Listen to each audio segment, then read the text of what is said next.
무작정 획일적으로 시속 50km 미만으로 낮추고 있다는 것이 문제점이라고 볼 수가 있습니다. 몇 가지 개선책을 말씀드리면요, 도심지에서 가장 중요한 부분들은 신호등을 몇 개 만나느냐가 가장 중요하다고 볼 수가 있습니다. 정지하지 않고 속도는 50km 미만이지만은 흐름을 따라서 운전을 하는 방법을 도입을 하라는 거죠. 이런 부분들을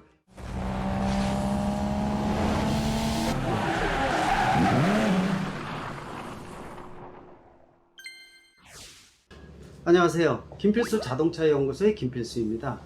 오늘 주제는요, 최근에 가장 큰 관심을 끌었던 안전속도 5030 정책에 대한 말씀을 드리고자 합니다.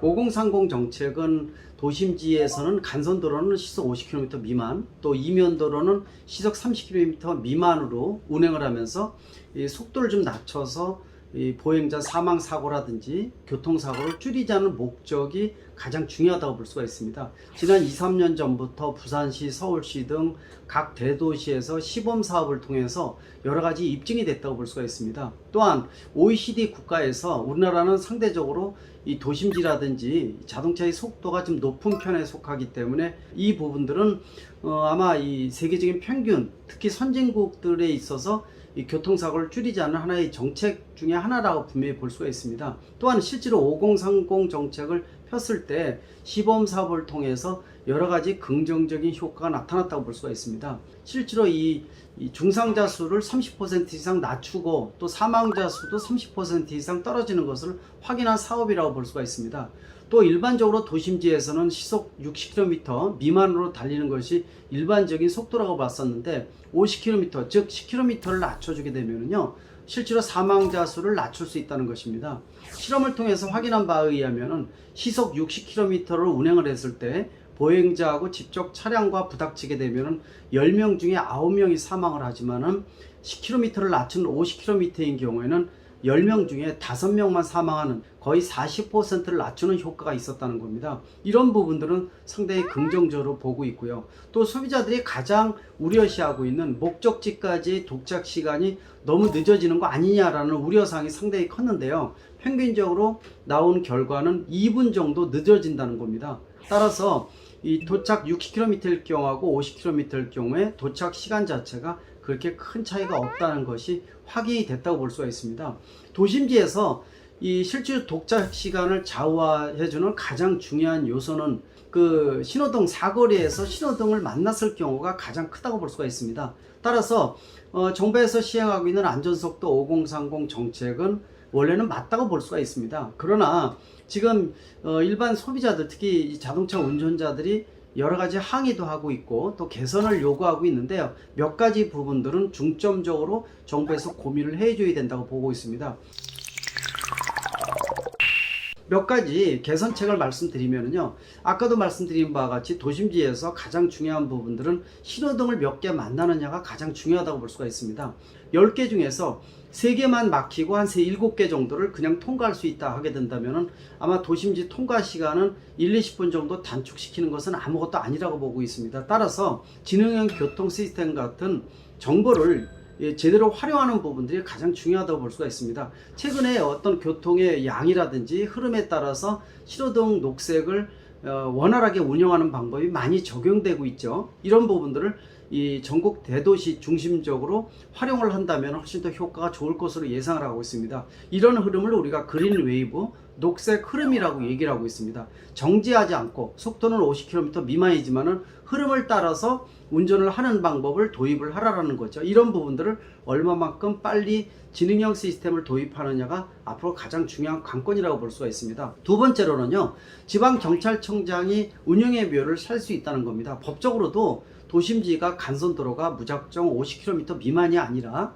간선도로 중에서 굉장히 넓은 왕복 14선이 넘고요. 갓길도 상당히 좀 풍부하게 확보되어 있고 차로폭도 넓습니다. 더욱이 중앙분리대가 있어서 완전히 갈라져 있는 경우에는 직선으로 되어 있는 경우에는 멀리 볼 수도 있고요. 교통량도 적절한 경우에는 시속 50km는 이 군뱅이 움직이는 식으로 너무 느리다는 겁니다. 이런 부분에 대해서 소비자가 가장 불만을 많이 갖고 있는 부분이라고 볼 수가 있거든요. 이렇게 교통 인프라가 잘 확보되고 있음에도 불구하고 무작정 획일적으로 시속 50km 미만으로 낮추고 있다는 것이 문제점이라고 볼 수가 있습니다.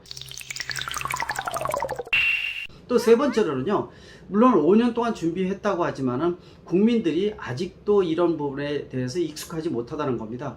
정부나 지자체에서는 홍보나 캠페인 활동을 통해서 좀 더 5030 정책에 대한 긍정적인 효과, 또 한 템포 느린 양보운전, 배려운전을 통해서 교통사고 감소라는 부분들을 소연시킬 정도로 교육이 필요하다는 것도 분명히 말씀드릴 수가 있습니다. 또 한 가지는 가장 중요한 부분들인데 좀 간과하는 부분이 아닌가 이렇게 보고 있습니다. 실제로 최근에 자동차는 특히 고속의 경제 속도가 상당히 익숙하다고 볼 수가 있습니다. 특히 연비가 가장 좋고 배기가스가 가장 적게 나오는 경제 속도는 시속 70km에서 90km 정도로 책정되어 있는 것이 보편적이라고 볼 수가 있죠. 경차 같은 경우에는 경제 속도가 70km, 중형차는 80km, 대형차는 90km일 때 연비도 좋고 배기가스도 가장 적게 나오는 겁니다. 이런 특성을 가지고 있음에도 불구하고 50km 미만으로 낮춰주게 되면요, 연비가 나빠질 수밖에 없고요, 도심지 배출가스는 늘어날 수밖에 없습니다. 최근에 미세먼지, 초미세먼지 등 여러 가지 문제로 인해서 환경 개선에 대한 노력을 하고 있죠. 특히 디젤차에 대한 규제라든지 5등급 도심지 진입 금지라든지 이런 여러 가지 정책을 하고 있는데, 5030 정책은 안전속도에 의해서 교통사고량을 줄일 수 있는 가장 중요한 방법이지만은 배기가스라든지 환경적인 측면에서는 그렇게 큰 도움을 주지 못한다는 겁니다.